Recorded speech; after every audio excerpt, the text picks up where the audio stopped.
High everyone, this is Tuli. Welcome to my another mini blog. আশা করছি তোমরা সবাই খুব ভালো আছো।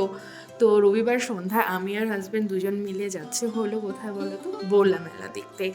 প্রতি বছরই আমরা ওই রাত্রিবেলার দিকেই আসি, কারণ প্রচণ্ড পরিমাণে ভিড় হয়। তো পুজোর দিন তো আসা সম্ভব হয় না, মেলা দেখতেই আসি, তখনই মাকে দর্শনটা করে নিই। তো শর্টকাটের রাস্তা দিয়ে এবারও এসছি, কিন্তু প্রচণ্ড পরিমাণে আজ ভিড় ছিল, রবিবার জন্যই হয়তো।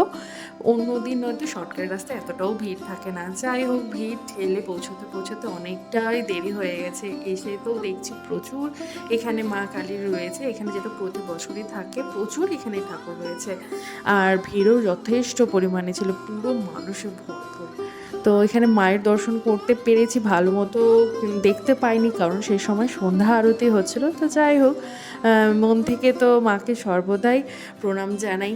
তো ভালো মতো একটুখানি ঘুরে নিয়েছি। আর মেলায় কি আর ভিডিও করব, বেসিক জিনিস, যার জন্য আর ভিডিও করিনি। আর প্রচণ্ড সাফোকেশন হচ্ছিল, তো বাড়ি ফেরার পথে এক কাপ চা খেয়ে বাড়ি চলে এলাম। চলো বাই, টাটা।